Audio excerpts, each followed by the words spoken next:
ఇక విశాఖపట్నం అంటే మిగతా స్టేట్లో జరిగిన నేషనల్స్ కంటే కూడా ఇక్కడ 500-600 మంది స్కేటర్స్ ఎక్కువ వస్తారు ఇక్కడ పార్టిసిపేట్ చేయడానికి.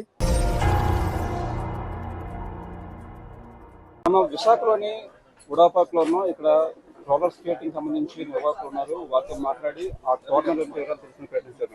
Sir first of all good morning sir. Good morning అండి. నేను థామస్ అండి, general secretary Andhra Pradesh roller skating association.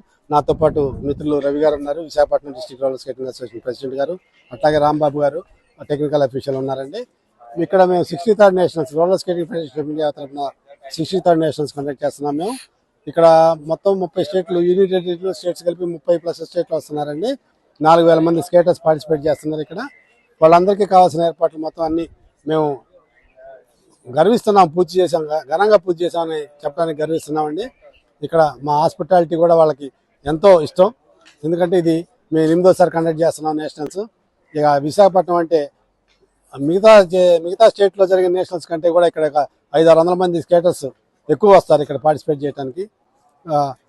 ఇది 6వ తారీఖు నుంచి 16వ తారీఖు దాకా పూర్తి అయిపోతాయండి. 4 ఏజ్ గ్రూప్స్ ఉంటాయి. Cadet age group, sub junior, junior, senior age గ్రూప్లో జరుగుతున్నాయి. మొత్తం 11 డిసిప్లిన్స్ ఉంటాయండి. అన్ని ఈవెంట్స్ కండక్ట్ చేయడానికి కావాల్సిన technical team roller skating federation of India వాళ్ళు ప్రొవైడ్ చేశారు. వాళ్ళ ఆధ్వర్యంలోనే గేమ్స్ అనేవి నడుస్తాయి. ఏపీఆర్ఎస్ఏ మేము వాళ్ళకి కావాల్సిన ఏర్పాట్లని బాధ్యత ప్రకారం పూర్తి చేయడానికి మేము సాయశక్తులు ప్రయత్నం చేస్తాం. మార్నింగ్ 6 నుంచి ఉంటుందండి టైమింగ్. క్లోజింగ్ టైం అనేది depends on the weather and schedule run అవుతూ ఉంటుందండి. రోడ్ ఈవెంట్స్ 3 రోజులు రోడ్ ఈవెంట్స్ ఉంటాయి మార్నింగ్స్. అవి రోడ్ ఈవెంట్ మార్నింగే ఉంటుంది, ఈవినింగ్ ఉండదండి. సార్ ఇప్పుడు దీంట్లోని మన ఆంధ్రప్రదేశ్ తాలూకు స్థానం ఎలా ఉంది ప్రస్తుతం రోలర్ స్కేటింగ్ సంబంధించి ఈ టోర్నమెంట్ ఎలా ఉండబోతుందని భావిస్తున్నాను? ఓవరాల్ ఇండియాలో చూసుకుంటే ప్రస్తుతం ఆంధ్రప్రదేశ్ 4వ స్థానంలో ఉంది. బట్ ఆర్టిస్టిక్ అదర్ గేమ్స్ లో మొదటి స్థానంలో ఉన్నాం. హాకీ స్పీడ్ అది ఇంప్రూవ్ అయితే మేము మొదటి స్థానానికి చేరుకోవడానికి ప్రయత్నం చేస్తున్నాం దాన్ని కూడా. అందుకని శాప్ వారు వాళ్ళ సహకారంతో 14 రోజులు కోచింగ్ క్యాంప్ కండక్ట్ చేసాం. 442 మంది స్కేటర్స్ ఆంధ్రప్రదేశ్ నుంచి పార్టిసిపేట్ చేస్తున్నారు. ఇది ఇప్పటిదాకా highest participation from Andhra Pradesh, both boys and girls. ఇంతమంది పేరెంట్స్ 4000 మంది స్కేటర్లు వస్తున్నారంటే ఇంకో 8000 మంది పేరెంట్స్ కూడా వస్తున్నారండి. ఎందుకంటే ఇది చిన్నపిల్లల గేమ్ కాబట్టి వాళ్ళందరూ కూడా ఎంతో ఉత్సాహంగా ఉన్నారు.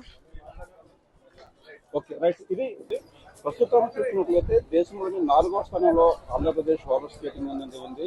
దేశంలో 400 మంది ఆంధ్రప్రదేశ్ చెందినటువంటి క్రీడాకారులు ఉన్నారు. అంటే దీంట్లోని బాయ్స్ అండ్ గర్ల్స్ బాలిక విభాగాలలో ఈ పోటీలు కొనసాగిపోతున్నాయి.